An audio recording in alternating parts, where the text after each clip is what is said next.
ታሪካችን የሚጀምረው ከብዙ ዓመታት በፊት በታሪካዊቷና በታላቋ የቻይና ምድር የሰው ልጅ ጥበብ ውጤት የሆነው የቻይና ግንብ ላይ የተከሰተውን ነገር እያስመለከተን ነው። በዚህም ጊዜ ሉሽንግ የተባለ በጀግንነቱና በጦር ጥበቡ አቻ የማይገኝለት ታላቅ ተዋጊ ይኖር የነበረ ሲሆን ሉሽንግ ዛንግ የተባለውንና በለምለም ተፈጥሮ የምትታወቀውን የትውልድ መንደሩን ከወራሪ ጠላቶች ለመከላከል ነፍሱን አሳልፎ የሰጠ ጀግና ነው። ይሁን እንጂ በአንድ ወቅት የጠላቶች ቁጥር እንደ አንበጣ መንጋ በዝቶ በመምጣቱና ግንቡን ጥሰው በመግባታቸው ሉሽንግ እስከ መጨረሻው የደም ጠብታ ድረስ ቢፋለምም በመጨረሻ ግን በቁስል ተዳክሞና በጠላቶቹ ተከቦ ለሀገሩና ለክብሩ ሲል ሕይወቱን ይገብራል።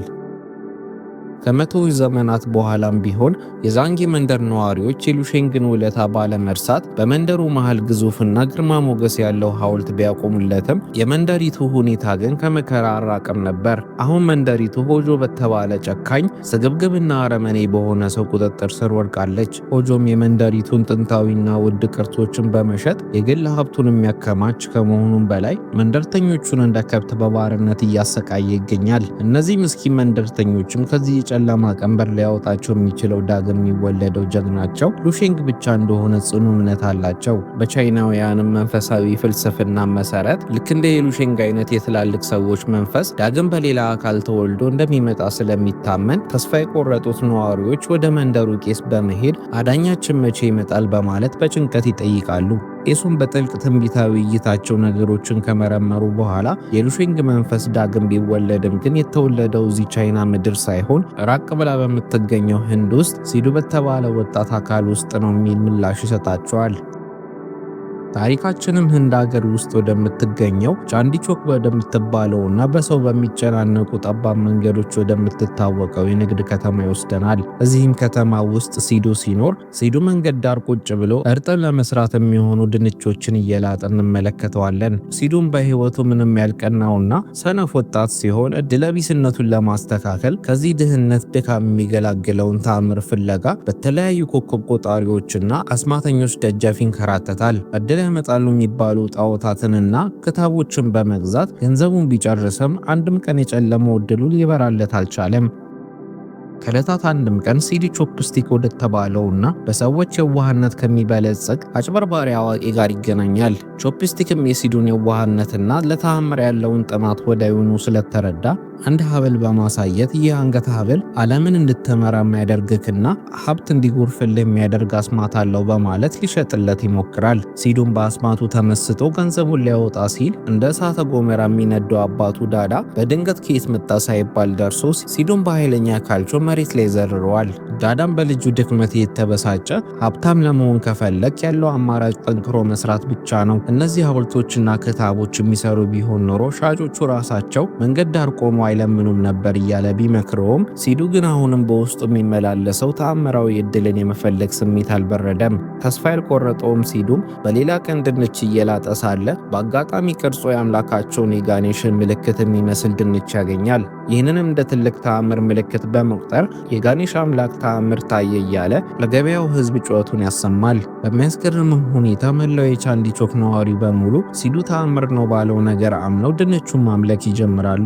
ሲዱም ለድንቹ ትንሽዬ ቤተ መቅደስ ሰርቶለት የሚሰጠውን አስራትና መባ መሰብሰብ ይጀምራል። ይሁን እንጂ ተንኮለኛው ቾፕስቲክ በድብቅ የመባ ሳጥኑን እየከፈተ ገንዘቡን በሙሉ እየሰረቀው ነበር። ብዙም ሳይቆይ በአካባቢው የሚገኙና በሌላው ድካም መክበር የሚፈልጉ ድርዮች ሲዱ በድንቹ ስም የሰበሰበውን ጥቂት ሳንቲሞችን በጉልበት ለመቀማት ይከቡታል። ሲዱም በፍርሃት ተውጦ በሚንቀጠቀጥበት ቅጽበት እንደ አንበሳ የሚቆጣው አባቱ ዳዳ በድንገት ይመጣል። ዳዳም ለልጁ ስንፍናና የዋህነት ያለው ትዕግስት ተማጦ ስለነበረ ዱርዮቹን በአጭር ደቂቃ ውስጥ አፈር ከድሜ ካበላቸው በኋላ ቁጣውን ወደ ሲዱ ያዞራል። ከዛም ዳዳ ሲዱን ብለክ በድንች ስም መባ መሰብሰብ ጀመርክ ብሎ በመበሳጨት ሲዱን በኃይለኛ ካልቾ ወደ ሰማይ ያበረዋል። ሲዱን በአየር ላይ ተንሳፎ መሬት ላይ በወደቀበት ቅጽበት በግርምትና በተስፋ የሚመለከቱትን እንግዳ ሰዎችን ያገኛል። እነዚህም ሰዎች ከሩቅ ምስራቅ ቻይና ዛንጌ ከተባለች መንደር የመጡት ልዑካን ነበሩ።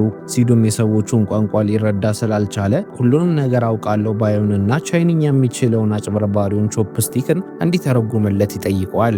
ቾፕስቲክም ከልዑካኑ ጋር ሲነጋገር ጉዳዩ እርሱ ካሰበው በላይ የከበደ መሆኑ ይረዳል። የዛንጊ መንደር ነዋሪዎችም እዚህ ድረስ የመጡት ህዝባቸውን ከጨካኙ ሆጆ አረመናዊ አገዛዝ ነጻ የሚያወጣና ከፊት ለፊት ተጋፍጦ የሚፋለምላቸውን ጀግናውን ሉሼንግን ፍለጋ እንደሆነ ይረዳል። በዚህም ጊዜ በቾፕስቲክ አይምሮ ውስጥ ክፉ ሰይጣን በጆሮ ይህ እኮ ወርቅ ዕድል ነው፣ ይህንን የዋህ ድንች ላጭ ወደ ቻይና ይዘኸው ሄደህ በገንዘብ ትታጠባለህ።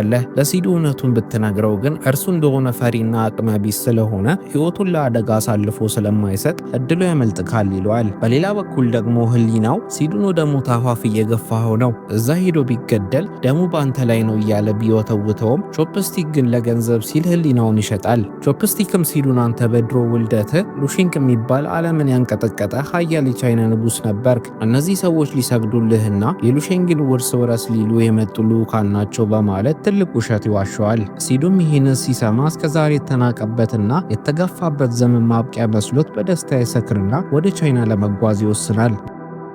በዚያው ምሽትም ሲዱ በቴሌቪዥን መስኮት ላይ ሳኪ የምትባለውንና በውበቷ የምትታወቀውን የማስታወቂያ ሞዴልን ይመለከታል። በቅጽበትም ከልጅቷ ፍቅር ይዞት ንጉስ ከሆንኩማ እንደ ሳኪ ያለች ቆንጆ ሴት ማግባት አለብኝ ሲል ለቾፕስቲክ ያጫውተዋል። በሚቀጥለውም ቀን ሲዱ ይህ ህልሙን እውን ለማድረግ የቪዛውን ፕሮሰስ ለማስጀመር የወረፋ ቦኖውን ተቀብሎ ተራው እስከሚደርስ እየጠበቀ ነው። በዚያው ስፍራም በቴሌቪዥን ያያት ሳኪ ለቪዛ ቀጠሮ አርፍዳ እየተቻኮለች ትመጣለች።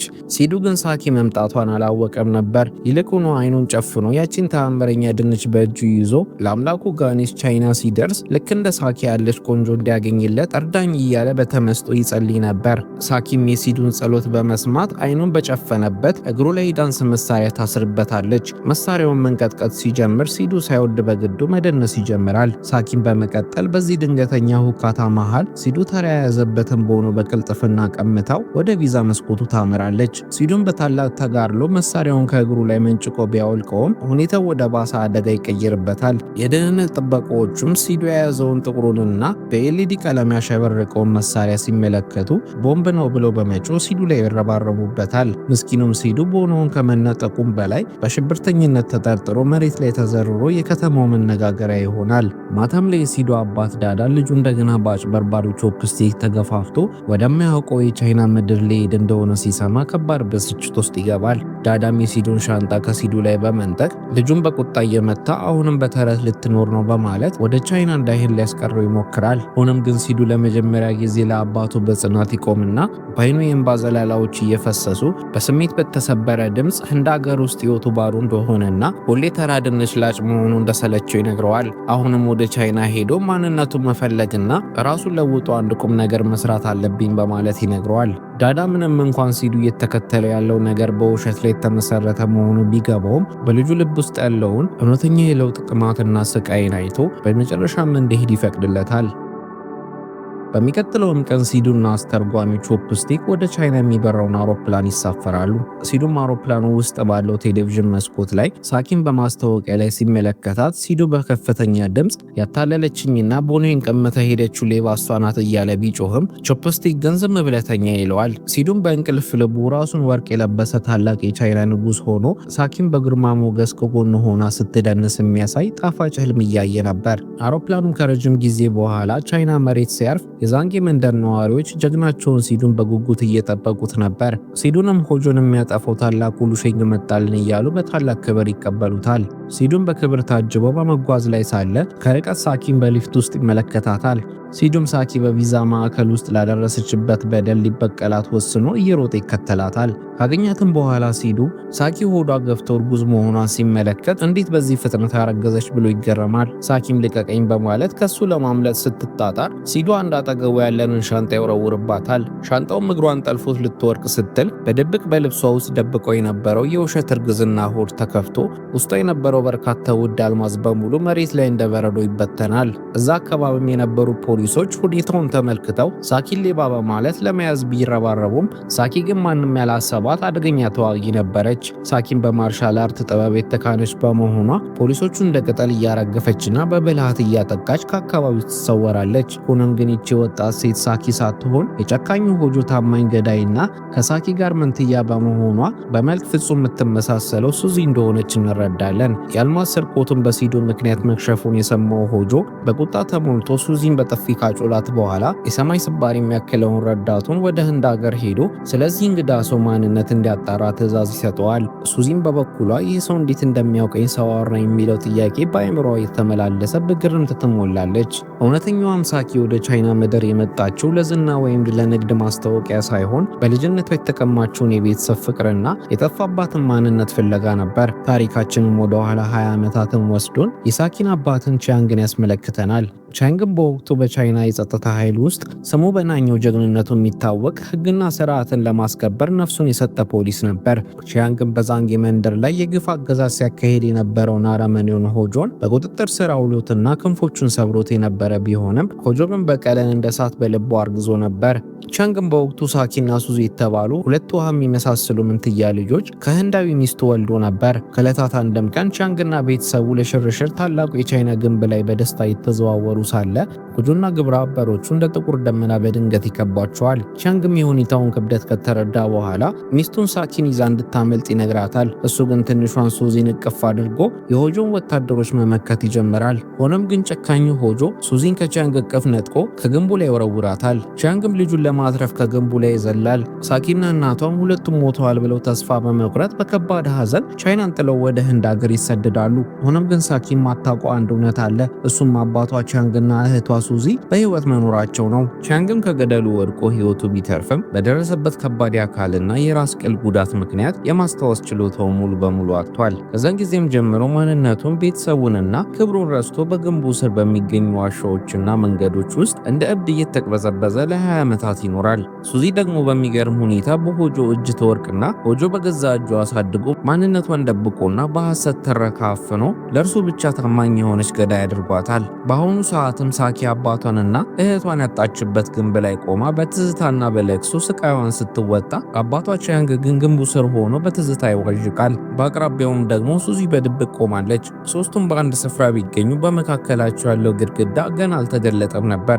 በዚሁ ቅጽበትም መንደርተኞቹ ሲዱን ወደ ታላቁ የሉሻንግ መቃብር ወስደው የታሪካዊ ጀግናቸው ዳግም ውልደት እንደሆነ በማመን እያስጎበኙት ነው። ሱዚም ሲዱን ለማጥፋት ከሩቅ ሆና መርዛማ መርፌዎችን በከፍተኛ ፍጥነት ትወረውርበታለች። ይሁን እንጂ የሲዱ እድለኝነት ተአምር ሰርቶ ልክ መርፌዎቹ ሊወጉት ሲሉ በድንገት በሌላ ነገር ጎንበስ በማለቱ ወይም በመንቀሳቀሱ መርፌዎቹ በሙሉ ስተውት ያልፋሉ። ሲዱም የሞት አደጋ እንደተደቀነበት እንኳን ሳይረዳ በደስታ ጉብኝቱን ይቀጥላል። በድንገትም ግንቡ ላይ ጥበቃ የሚያደርጉት ፖሊሶች ሳኪን በተመለከቱ ጊዜ ከጥቂት ጊዜያት በፊት ውድ አልማዞችን ዘርፋ ስትመልጥ ከነበረችው ሱዚ ጋር ፍጹም አንድ አይነት መልክ ስላላት እሷ እንደሆነች በመገመት ሌባዋን ያዙ እያሉ ማሳደድ ይጀምራሉ። ምስኪኗ ሳኪ ምንም ያላደረገች ቢሆንም የፖሊሶቹ ቁጣና ብዛት ስላስፈራት በቻይና ጎዳናዎች ላይ በከፍተኛ ፍጥነት መሸሽ ትጀምራለች። በመጨረሻም ከፖሊሶቹ ለመጥፋት ሲዱን እንደ ታላቅ ጀግና አጅበው ወደ ዛንጌ መንደር ከሚመለሱት ነዋሪዎች ጋር ትቀላቀላለች።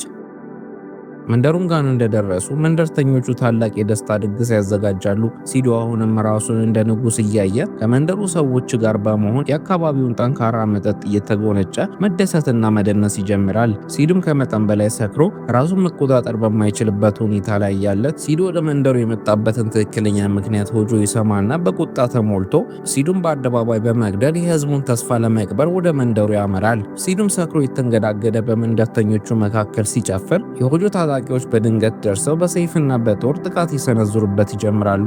ሆኖም ግን ሲዱ ጥንብዝ ብሎ ሰክሮ ስለነበረ በአስቂኝ ሁኔታ ሲዱ ሳይታወቀው የጠላቶቹን ምትሽል በማለት እርስ በእርሳቸው እንዲገዳደሉ ያረጋቸዋል። መንደርተኞቹም ይህንን ሲመለከቱ ጀግናችን ሉሼንግ ጠላቶቻችንን ሳይነካቸው በተአምር ገደላቸው እያሉ ሲዱን ማድነቅ ይጀምራሉ። የሆጆ ሰዎችን በደረሰባቸው ድንገተኛ ሞት ደንግጠውና ተሸብረው ከመንደሩ ይፈረጥጣሉ። ሱዚ ግን በቀጥታ ጥቃት ሲዱን ማሸነፍ እንደማትችል ስትረዳ አደገኛና ረቂቅ ዘዴ ዘይዳ ሲዱን ለመግደል ትወስናለች። በከፍተኛ መርዝ የተበከለ ደማቅ ቀይ ሊፕስቲክን በመቀባት ሲዱን በመሳም ህይወቱን ልታጠፋ ታቅዳለች። ሲዱን በመጠጥ ኃይል ተዝለፍልፎ ሊተኛ ወደ ክፍሉ በገባበት ቅጽበት ሳኪ ከሚያሳድዷት ፖሊሶች እንዲያድናት ለመለመን በድብቅ ወደ ሲዱ ክፍል ትገባለች።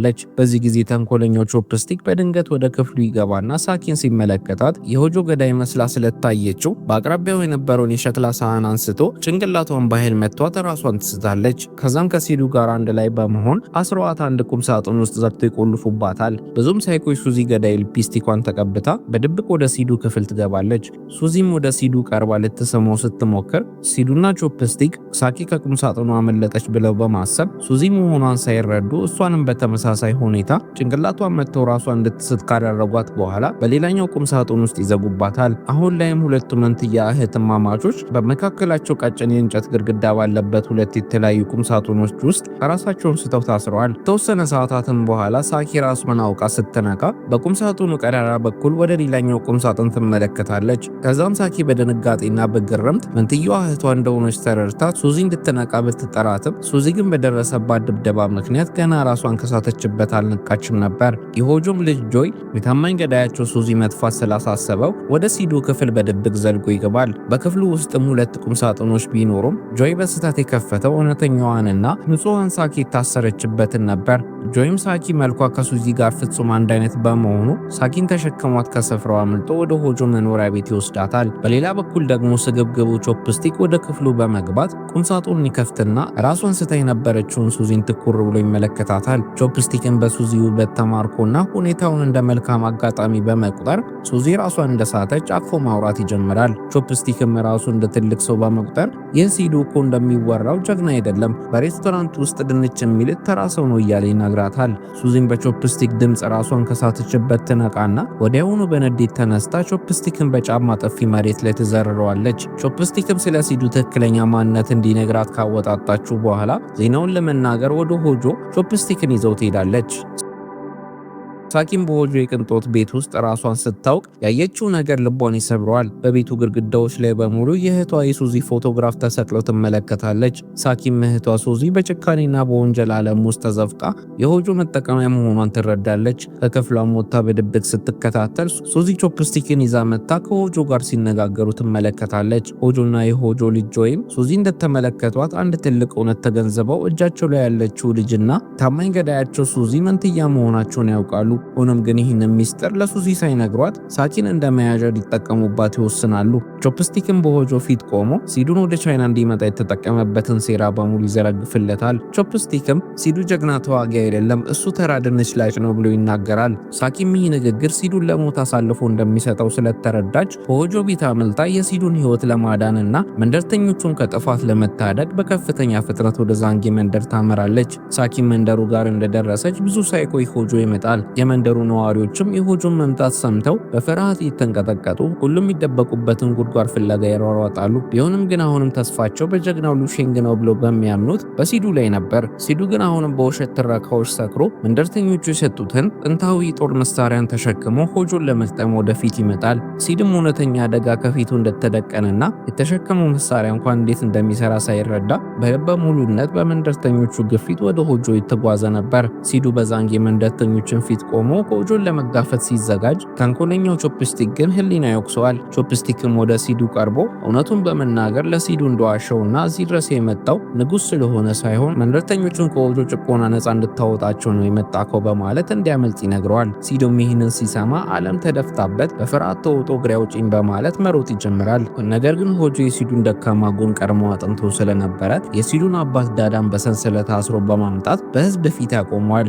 ሲዱም የአባቱን ህይወት ለማዳን ሲል የመንደርተኞቹን ክብርንና ተስፋ ወደ ጎን ትቶ በሆጆ እግር ስር ይደፋል። ሲዱም ሆጆን እባክህ አባቴን አትግደለው፣ የፈለግከውን አደርጋለሁ እያለ በለቅሶ ይለምነዋል። ይህ ትዕይንትም ለዘመናት አዳኛችን ይመጣል ብለው ሲጠባበቁ የነበሩትን መንደርተኞችን ተስፋ አስቆርጦ ሲዱን ጀግናችን ሉሼንግ ሳይሆን ፈሪ ህንዳዊ ነው በማለት በሐዘን ይዋጣሉ። ከሁሉም በላይ ግን ልቡ የተሰበረው ዳዳ ነበር። ልጁ እንዲህ ተዋርዶና ተንበርክኮ ሲለምን ማየት ከሞት በላይ የሆነበትና በቁጣ ተሞልቶ ሲዱን እንዲነሳና ራሱን ማዋረድ እንደሌለበት በመናገር ለምስኪኖቹ ተስፋ እንዲሆን እንጂ ለአረመኔው ሆጆ እንዳይሰግድ እየጮኸ ይነግረዋል። ዳዳም የልጁን ውርደት ለማስቆም ሲል የታሰረበትን ሰንሰለት በጥሶ የሆጆን ወታደሮች በባዶ እጁ መደብደብ ይጀምራል። ነገር ግን ጨካኙ ሆጆ ስለታም ኮፍያውን ወርውሮ የዳዳን አንገት በመቁረጥ በልጁ ፊት ይገለዋል። ሲዱም በአባቱ ምክር ባለመመራቱ ምክንያት አባቱን በማጣቱ ከፍተኛ የሆነ ቁጭትና የበቀል እሳት በውስጡ ነዶ ሆጆን ለመግደል ይነሳል። ሆጆ ግን በቀላሉ አሸንፎት እጁን በመስበርና በህዝብ ፊት ክፉኛ በመደብደብ ያዋርደዋል። በመጨረሻም ወታደሮቹ ሲዱን እንደ ቆሻሻ ተሸክመው ወደ ታላቁ የቻይና ግንብ ጫፍ በመውሰድ ሆጆ ከግንቡ ላይ ወረውረዋል። ሲዱም ወደ ሞት የተምዘገዘገ ሳለ ግን አንድ ተአምር ይከሰታል። ከ20 ዓመታት በፊት ልጁን ሱዚን ለማዳን ከዚሁ ግንብ ላይ ዘሎ የነበረውና የማስታወስ ችሎታውን አጥቶ እንደ እብድ የሚኖረው የሳኪ አባት ቻንግ ሲዱን በአየር ላይ ቀልቦ ይዘዋል። ቻንግ ማንነቱን ባያውቅም በደመ ነፍስ ግን ሰውን የማዳን የፖሊስነት ጥበቡ አልጠፋም ነበር። በዚያው ምሽትም በዛንጌ መንደር ውስጥ የዳዳ ቀብር በዝምታና በሐዘን ይፈጸማል። ቾፕስቲክን በሰራው ደባ ምክንያት ዳዳ መሞቱንና ሲዱ መሰወሩን ሲረዳ በቁጭት በሐዘን ተሰብሮ ለገንዘብ ብዬ ህይወትን አጠፋው በማለት ራሱን መውቀስ ይጀምራል። በሌላ በኩል ደግሞ ቻንግ ሲዱን ወደ ዋሻው ወስዶ በባህላዊ መድኃኒቶች ማከም ይጀምራል። ሲዱም ራሱን ስቶ ባለበት ሰዓት ላይ አባቱ ዳዳ መንገድ ዳር ወድቆ ሳለ እንዴት አንስቶ እንዳሳደገውና የሰጠውን ፍቅር ሁሉ በህልም ይመለከትና በድንገት በውስጡ የነበረው ፍርሃት ተወግዶ በታላቅ የበቀል ስሜት ራሱን ከሳተበት ይነቃል። እውነተኛዋ ሳኪም አሁን ተስፋ ሳትቆርጥ እህቷን ሱዚን ለማግኘት ትጣጣራለች። ወደ ቾፕስቲክን በመሄድ እባክህ እህቴን አግኝልኝ ሆጆ እያጠፋት ነው ብላ ትለምነውና ቾፕስቲክ አሁን የሰራውን ጥፋት ለማካካስ ይወስናል። ቾፕስቲክም ወደ ሆጆ መኖሪያ ቤት በመሄድ ሲዱን ስለከዳሁት አሁን እናንተ ታማኝ ሰራተኛ መሆን እፈልጋለሁ በማለት ቡድኑ ይቀላቀላል። ሆኖም ግን የቾፕስቲክ ዋና ዓላማ ሳኪንና ሱዚን በማገናኘት እውነቱን ለሱዚ መናገርና የሆጆን አገዛዝ ከውስጥ ሆኖ ማፍረስ ነበር። ከ3 ወራት የስቃይና የህክምና ጊዜ በኋላም ሲዱ አገግሞ ቢነሳም በነፍሱ ውስጥ ግን ጥልቅ የሆነ የበቀልና የቁጭት እሳት ይነድ ነበር። በአባቱ ሞት ራሱን መውቀስ ጀምሮ ብሶቱ ሲበረታበት ያቺን በህንድ እያለ ተአምረኛ ነሽ ብሎ ያመናት የጋኔሽ ምልክት ያለባትን ድንች አንስቶ ከድንቿ ጋር ማውራት ይጀምራል። ድንቿንም ለምን አትረጅኝም፣ ለምን እድሌ እንደዚህ ሆነ እያለ በለቅሶ ሲናገር የሰማው ቻንግ ሳይታሰብ በህንደኛ ቋንቋ ምላሽ ይሰጠዋል። ሲዱም ቻይናዊው ቻንግ በቋንቋው ሲያወራው በድንጋጤና በግርምት ይፈዛል። ቻንግ ምንም እንኳን የማስታወስ ችሎታው ገና ሙሉ በሙሉ ባይመለስለትም በድሮ ጊዜ ህንዳዊት ሚስቱ ቋንቋ አይምሮ ውስጥ ታትሞ ነበር። ሲዱም በተወሰነ ያክል መንፈሱ ይታደስለትና በቀጥታ ወደ ጀግናው ሉሼንክ መቃብር በማምራት ለአባቴና ለተበደለው ህዝብ ስል እውነተኛው ሉሼንክ እሆናለሁ ብሎ ቃል ይገባል። ሆኖም ግን ይህንን ሲያደርግ የሆጆ ታማኝ ረዳት ከርቀት ሆኖ ይመለከተውና ሲዱ ከሞት መትረፉን ለጌታው ለማድረስ ይጣደፋል። ቻንግም ሲዱ ጥንካሬ እንዲያገኝ ወደ አንድ ምግብ ቤት ይዞት ይሄዳል። ምግብም እያዘዙ ሳለ ያ የሆጆ ረዳት በድንገት መጥቶ ሲዱን ሊገለው ይሞክራል። ሲዱን መጀመሪያ ላይ እንደለመደው በፍርሃት ተውጦ በጠረጴዛው ላይ ያገኘውን ሳህኖችን ማውረር ይጀምራል። ነገር ግን ቻንግ የሲዱን ድንጋጤ አይቶ ከኋላው በመሆን የሲዱን እጆችንና እግሮችን እንደ አሻንጉሊት እየመራ ገዳይ ምቶችን እንዲሰነዝር ያደርገዋል። በዚህ አስገራሚ ፍልሚያ መሃል ቻንግ የፖሊስነት ጥበቡና የሆጆ ጭካኔ በአእምሮ ውስጥ የተመላለሱ ትዝታው በተወሰነ ያክል መመለስ ይጀምራል። በመጨረሻም ሁለቱ ተባብረው የሆጆ ረዳት በዚያው ምግብ ቤት ውስጥ ይገድሉታል። ሲዱም ቁጣው ስላልበረደ የሞተውን የሆጆ ረዳት በእርግጫ ሲለው ከሰውየው ኪስ ውስጥ አንድ ስልክና አንድ ወረቀት ይወድቃል። ሲዱም ወረቀቱን ሲመለከተው ታላቅ የቲያትር ዝግጅት የሚል የመግቢያ ቲኬት መሆኑን ይረዳና ሆጆ በዚያ ምሽት በቲያትር ቤቱ እንደሚገኝ ይገምትና የበቀል ጥቃቱን ለመፈጸም ይዘጋጃል። በሌላ በኩል ደግሞ ቾፕስቲክና ሳኪ በቲያትር ቤት ውስጥ ሆጆ ላይ ጥቃት ለመፈጸም አደገኛ እቅድ ነድፈዋል። የቲያትሩ ምሽት የሚደርስና መድረኩ በደማቅ መብራቶች ይሞላል። ሆጆ በክብር ወንበር ላይ ተቀምጦ ትርኢቱን እየተመለከተ ነው። ሆጆም ረዳቱ ስለዘገየበትና ስልኩን ባለማንሳቱ ተበሳይቶ ሱዚን ሂጂና ፈልጊ ብሎ ያዛታል። ሱዚን ወደ ረዳቱ ስልክ ስትደውል ድንገት የሪንግቶን ድምፅ ከመድረኩ በስተጀርባ መሰማት ይጀምራል። ስልኩን የሚያያዘው ሲዱ የነበረ ሲሆን ሲዱ ወደ ሆጆ ለመቅረብ ሲል የቲያትሩ ተዋናይ መስሎ በጭንብል ተሸፍኖ ወደ መድረኩ ገብቷል። ሲዱ መድረኩ ላይ ሆኖ እጁ ላይ የነበረውን ጦር በሙሉ ኃይሉ ወደ ሆጆ ይወረውርበታል። ሆኖም ግን ሆጆ የመሞቻው ቀን ስላልነበረ እየተምዘገዘገ ሲመጣ የነበረውን ጦር በአየር ላይ ቀልቦ በመያዝ ጦሩ በከፍተኛ ኃይል ወደ ሲዱ ይረውረዋል። ሲዱም ሽል በማለት ከጦሩ ቢያመልጥም ጦሩ አንድ ንጹህ ተዋናይ ላይ ተሰክቶ ወዲያውኑ ህይወቱ ያልፋል። ሲዱም ከስፍራው አመልጦ ወደ ተጨናነቀ የገበያ አዳራሽ ውስጥ በመግባት ከሆጆ ለማምለጥ ይሞክራል። የልቡም ትርታ እየጨመረ በመጣበት ቅጽበት ወደ አንዱ ሊፍት ውስጥ ዘሎ ይገባና ሊፍቱ ሊዘጋ ሲል ሆጆ በኮፍያው በሩ እንዳይዘጋ ያደርገዋል። ሆጆም ሲዱን አንቆ ሊገለው ሲል ሳኪ እንደ መብረቅ ደርሳ በብልሃት የሆጆ አይን ላይ ሽቶ በመርጨት አዘናግተው ሲዱን ከሞት መንጋጋ ታስጥለዋለች። ሲዱን መጀመሪያ ላይ በመልክ የሚመሳሰሉትን እህትማማቾች መለየት ስላልቻለ ገዳይዋ ሱዚ መስለው ቢሸበርም ሳኪ እኔ መጥፎ አይደለሁም በማለት በረጋ ድምፅ ታረጋጓለች። ሆጆም በድጋሚ ሊያጠቃቸው ሲመጣ ሳኪ ሲዱን ይዛ ከህንፃው ፎቅ ላይ ትዘላለች። በሚገርምም ሁኔታም የያዘችውንና በቴክኖሎጂ የተራቀቀውን ዣንጥላውን በመክፈት በአየር ላይ የተንሳፈፉ ከሆጆ እይታ ይሰወራሉ። መሬት ላይም በሰላም ካረፉ በኋላ ሳኪ በውስጧ ለዓመታት አፍና የያዘችውን መሪር ታሪክ ለሲዱ ተነግረዋለች። ስለ ጠፋው አባቷ ቻንግ ጀግንነት፣ ስለ ጨካኙ ሆጆ በቀልና ገና በልጅነቷ ከግንቡ ላይ ተወርውራ ሞታለች ብላ ስለምታስባት ምንትያ እህቷ ሱዚ እያለቀሰች ተነግረዋለች። ሲዱም የአባቱን ሞትና የሳኪን መከራ ሲያገናኘው በውስጡ ያለው የበቀል እሳት በድጋሚ ይነዳል። ታሪካቸውንም ሳይጨርሱ ግን ቻንግ በዚያው ስፍራ በድንገት ይመጣና ሳኪ ቀና ብላ ቻንግን ስትመለከተው ያ የጠፋውና በትዝታ የምታውቀው አባቷ መሆኑን አውቃ በድንጋጤና በደስታ ብዛት ራሷን ስታ ትወርቃለች። ቻንግም ሳኪ ልትወርቅ ስትል ይዟት የያዘችውን የቤተሰብ ፎቶግራፍ ሲመለከት ለ20 ዓመታት በጨለማ ተውጦ የነበረው አይምሮ በብርሃን ይሞላል። የማስታወስ ችሎታው ሙሉ በሙሉ ተመልሶ ፖሊስ እንደነበረ ሆጆን እንዳሰረውና በዚያ ጥቁር ምሽት ግንቡ ላይ የተፈጸመውን ግፍ በሙሉ ያስታውሳል። ሳኪም ስትነቃ አባቷን አቅፋ ማልቀስ ትጀምራለች። በሌላ በኩል ደግሞ ሆጆ ቻንግ በህይወት መኖሩንና ትዝታው መመለሱን ሲሰማ ለመጀመሪያ ጊዜ በልቡ ፍርሃት ይሰማዋል። የቻንግ የጦር ጥበብና ጽናት ወደር እንደሌለው ስለሚያውቅ ታሪክ ራሱን ሊደግም ነው የሚል ከፍተኛ ስጋት ውስጥ ይወድቃል። ቻንግም ሲዱን አንተ ገና ልጅ ነህ፣ እንደ አባት እንድትሞት አልፈልግም፣ ለዛ ወደ ህንድ ተመለስ በማለት ሊመክረው ይሞክራል። ሲዱ ግን በሉሼንግ መቃብር ላይ የገባውን ቃል በማስታወስ አባቱን ያጣው በፈሪነቱ ምክንያት እንደሆነ በመጥቀስና በራሱ ተመክቶ በቀሉን መመለስ እንዳለበትና የመንደሩንም ህዝብ ነፃ ማውጣት እንዳለበት በውን ይናገራል። ቻንግም በሲዱ አይን ውስጥ እውነተኛውን የተዋጊነት መንፈስን ተመልክቶ ሲዱን ለማሰልጠንና እውነተኛው ሉሼንግ እንዲሆን ለማድረግ ይወስናል። ለ3 ሳምንታትም ያህል ሌሊትና ቀን ሳይሉ በቻይና ጥቅጥቅ ያሉ ደኖች ውስጥ ከባድ ስልጠና ይጀምራሉ። ቻንግም ለሲዱ የኩንግፉ ምስጢራትን ብቻ ሳይሆን ያስተማረው ሲዱ በህይወት ዘመኑ ድንች ሲልጥና ሊጥ ሲያቦካ የነበረውን ልምድ ወደ ኩንግፉ እንዲቀይረው ያስተምረዋል። ሲዱም ሊጥ የሚያቦካበትንና ዳቦ የሚጠፈጥፍበትን የእጆቹን እንቅስቃሴ አሁን ገዳይ ምቶች የሆኑለትና ተአምረኛ ተዋጊ ሆኖ በመውጣት ግዙፍ ጠረጴዛዎችን በባዶ እጁ የሚሰብር እንደ ነብር የሚተኮስና እንደ ንስር ፈጣን የሆነ ኃይለኛ የኩንግፉ ተዋጊ ይሆናል። ተወሰኑ ቀናቶችን በኋላ ሆጆ ዓመታት የአልማዝ ዝርፊያ ውጤቱን ወደ ሌላ ሀገር ለማሸጋገር ከወታደሮቹ ጋር ይሰበሰባል። ነገር ግን ተንኮለኛው ቾፕስቲክ አሁን ንስሐ የገባና ለሲዱ ታማኝ የሆነ ሰላይ ስለሆነ ሁሉንም የሚስጥር ዝውውር መረጃዎችን ለሲዱና ለቻንግ ያደርሳል። ሲዱና ቻንግም ወደ ወደቡ ሰርገው ሲገቡ ሲዱ በውስጡ ያለው የበቀል እሳትና የ3 ሳምንቱ ከባድ ስልጠና ተቀናጅተው አዲስ ሰው አድርገውታል። ፍልሚያውም ሲጀምር ሲዱ እንደ ድሮ በፍርሃት አልተንቀጠቀጠም። ይልቁንም ያንን በስልጠና ያካበተውን የኩንግፉ